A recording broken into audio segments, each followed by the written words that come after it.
महाराष्ट्रातील अग्रगण्य पतसंस्था समता पतसंस्था। विश्वास आणि सुरक्षितता म्हणजेच समता। ठेवा समतात, राहा बिनधास्त। 99.71% ठेवीदारांच्या ठेवी पूर्णपणे सुरक्षित। समता पतसंस्था, कोपरगाव।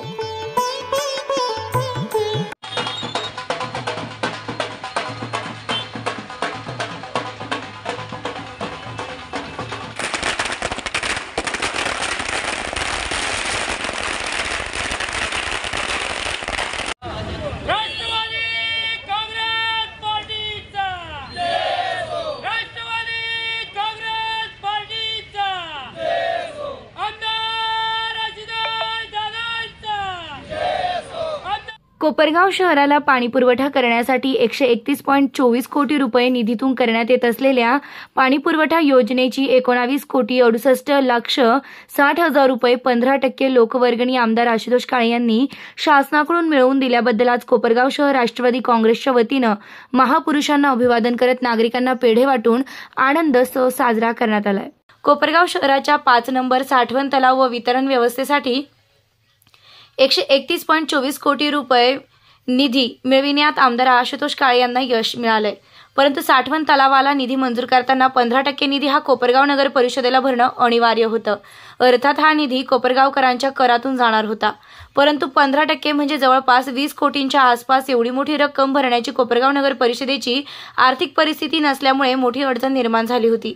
मात्र ही अडचण देखील दूर करून हा 15%चा बोजा कोपरगावकरांवर पडू द्यायचा नाही, यासाठी पाठपुरावा सुरू होता।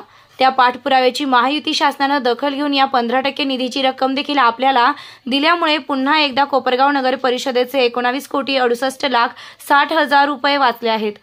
साठवण तलावाचं काम तातडीनं पूर्ण होण्यासाठी याची मोठी मदत होणार आहे। याचा आनंद आज कोपरगाव शहरात पाहावयास मिळालाय। तसेच माजी नगरसेवक रमेश गवळी यांची राष्ट्रवादी काँग्रेस पार्टीच्या ओबीसी सेलच्या उत्तर नगर जिल्हाध्यक्षपदी निवड झाल्यानं त्यांचा सत्कार करण्यात आलाय। यावेळी राष्ट्रवादी काँग्रेस पार्टीचे सर्व पदाधिकारी, माजी नगरसेवक, कार्यकर्ते मोठ्या संख्येने उपस्थित होते।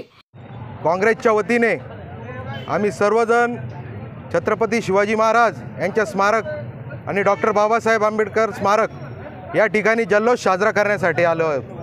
जल्लोषाचं कारण असं आहे की कोपरगाव शहरासाठी जी पाणी योजना चालू आहे 131 कोटीची, त्या 131 कोटीमध्ये नगरपालिकेचा जो हिस्सा होता 20 कोटी रुपयाचा, तो 20 कोटी रुपयाचा बोजा जो नगरपालिकेवर पडणार होता, तर माननीय आशुतोष दादा आमदार असताना त्यांनी त्यांच्या माध्यमातून उपमुख्यमंत्री अजितदादा पवार असतील, मुख्यमंत्री शिंदेसाहेब असतील, यांच्या माध्यमातून जो कोपरगावच्या जनतेचा पैसा जो तळ्यासाठी वापरण्यात येणार होता तो शासन दरबारी जाऊन तो माफ करून आणलेला आहे। आणि म्हणून आम्ही सर्व राष्ट्रवादी काँग्रेस पार्टीच्या वतीने हा जल्लोष साजरा करण्यासाठी इथं जमलेलो आहोत। मी आशुतोष दादांचे आभार व्यक्त करतो की भूतन भविष्य असा निधी या कोपरगावसाठी, हजारो करोडचा निधी या कोपरगाव आणि कोपरगाव तालुक्यासाठी इथं आशुतोष दादांच्या माध्यमातून त्यांनी आणला आणि तो जनतेसाठी सुद्धा उपयोगात लवकरात लवकर येईल या दृष्टिकोनातून दादांचे कायम प्रयत्न चालू असतात। आणि त्याचाच भाग म्हणून दादांनी शासन दरबारी जाऊन आपलं वजन वापरून शासनाकडून जो 20 कोटीचा निधी जो मंजूर करून आणला, जो नगरपालिकेला भरायचा होता, म्हणजे कर रूपी जो कोपरगाव शहराच्या नागरिकांच्या खिशातून तो जाणार होता, तो त्यांनी त्यांचे प्रयत्न करून तो वाचवला। आणि म्हणून मी सर्व राष्ट्रवादी काँग्रेस पक्ष तसेच कोपरगाव शहरातील नागरिक, व्यापारी यांच्या वतीने मी आशुतोष दादांचे खूप खूप आभार व्यक्त करतो आणि थांबतो। जय हिंद, जय महाराष्ट्र। प्रथम मी या कोपरगाव शहरातील सर्वसामान्य जनतेच्या वतीने माननीय आमदार आशुतोष दादा काळे साहेबांचं मी अभिनंदन करतो आणि आभार व्यक्त करतो। दादांनी निवडणुकीमध्ये एक शब्द दिला होता की या कोपरगाव तालुक्यात शहरातील महिला भगिनीच्या डोक्यावर हंडा मी उतरवणार आहे, आणि त्या अनुषंगाने कोपरगाव शहरातील 5व्या तळ्यासाठी त्यांनी 131 कोटी रुपये मंजूर केले।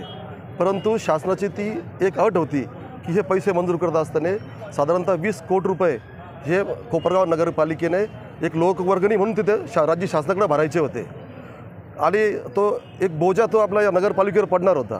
परंतु आमदार साहेबांनी शासन दरबारी माननीय मुख्यमंत्री एकनाथजी शिंदे असतील, उपमुख्यमंत्री अजितदादा पवार असतील किंवा फडणवीस साहेब असतील, या सर्वांशी पाठपुरावा करून ते 20 कोटी रुपये हे माफ करून आणलेले आहे. म्हणजे एक प्रकारे ते 20 कोटी रुपये नगरपालिकेचे जे जाणार होते ते या शहरामध्ये राहणार आहे आणि शहरामधील इतर विकास कामं करण्यासाठी त्या पैशाचा उपयोग होणार आहे.